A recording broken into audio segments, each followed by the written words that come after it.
am writing this under an appreciable mental strain, since by tonight I shall be no more.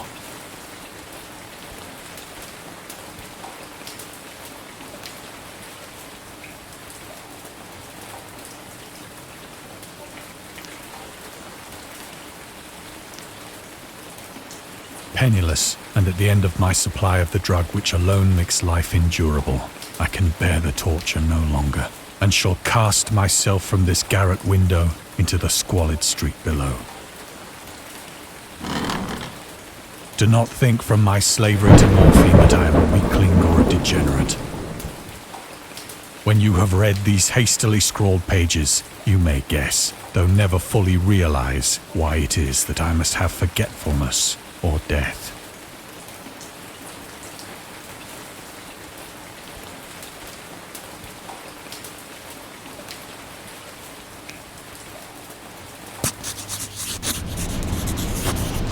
It was in one of the most open and least frequented parts of the broad Pacific that the packet of which I was supercargo fell a victim to the German sea raider.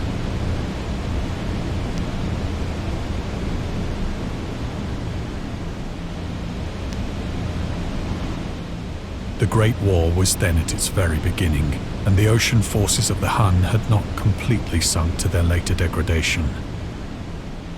So that our vessel was made a legitimate prize, whilst we of her crew were treated with all the fairness and consideration due us as naval prisoners.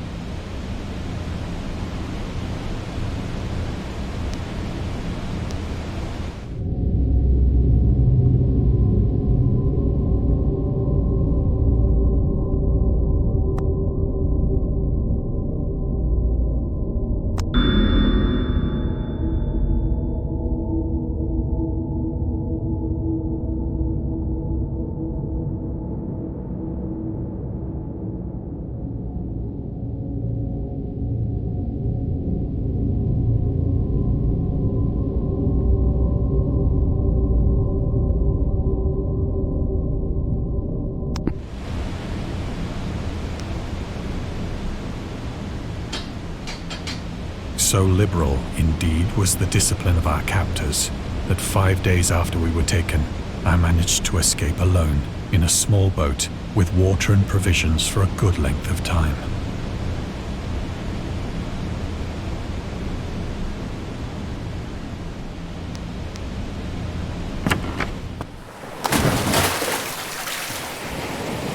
When I finally found myself adrift and free, I had but little idea of my surroundings.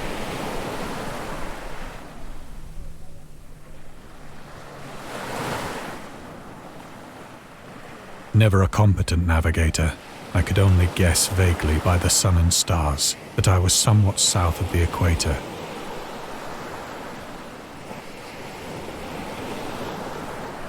Of the longitude, I knew nothing, and no island or coastline was in sight.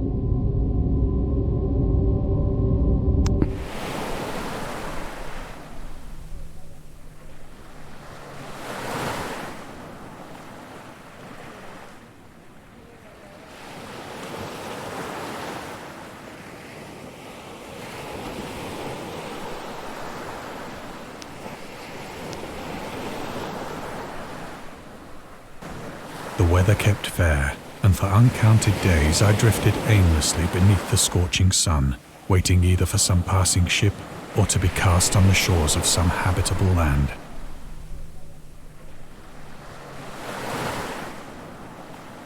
But neither ship nor land appeared, and I began to despair in my solitude upon the heaving vastness of unbroken blue.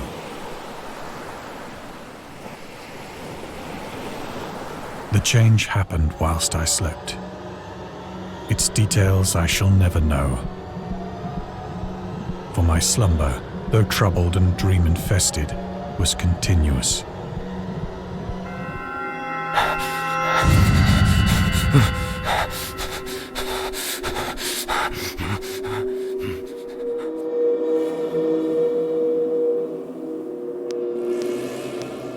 When at last I awoke, it was to discover myself half sucked into a slimy expanse of hellish black mire, which extended about me in monotonous undulations as far as I could see,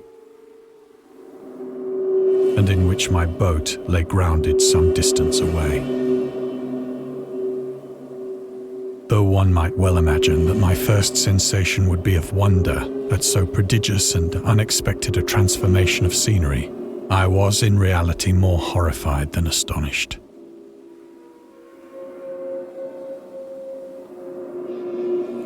For there was in the air and in the rotting soil a sinister quality which chilled me to the very core. The region was putrid with the carcasses of decaying fish and of other less describable things which I saw protruding from the nasty mud of the unending plain.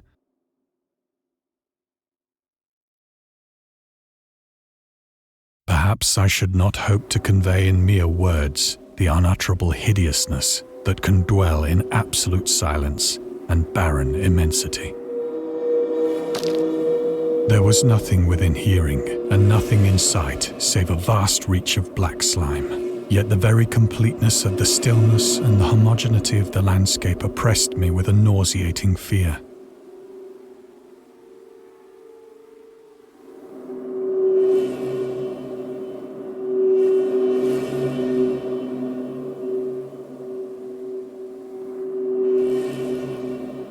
The sun was blazing down from a sky which seemed to me almost black in its cloudless cruelty, as though reflecting the inky marsh beneath my feet.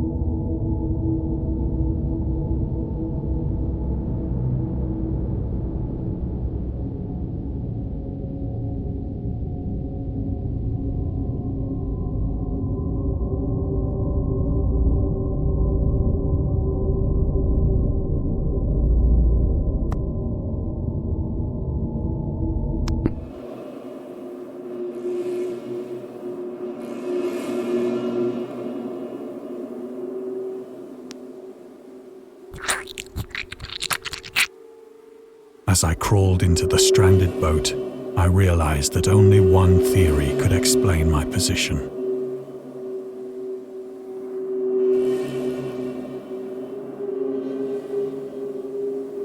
Through some unprecedented volcanic upheaval, a portion of the ocean floor must have been thrown to the surface, exposing regions for which innumerable millions of years had lain hidden under unfathomable watery depths.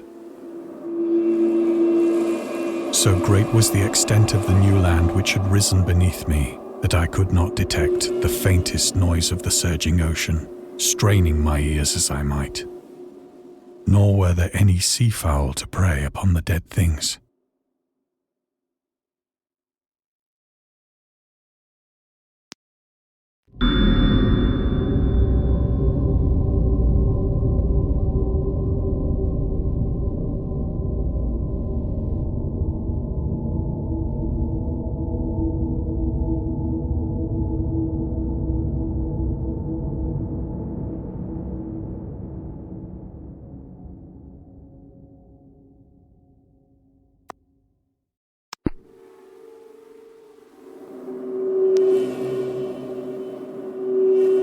For several hours I sat thinking or brooding in the boat, which lay upon its side and afforded a slight shade as the sun moved across the heavens.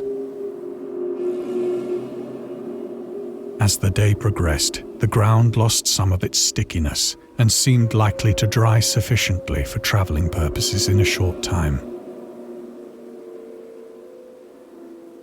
That night I slept but little, And the next day I made for myself a pack containing food and water, preparatory to an overland journey in search of the vanished sea and possible rescue.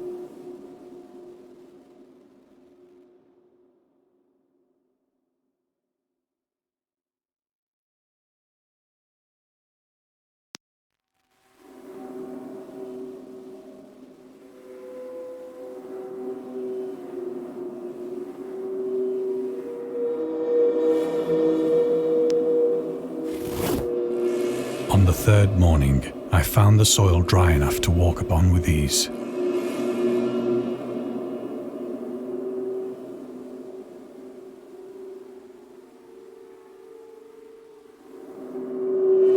The odor of the fish was maddening, but I was too much concerned with graver things to mind so slight an evil, and set out boldly for an unknown goal.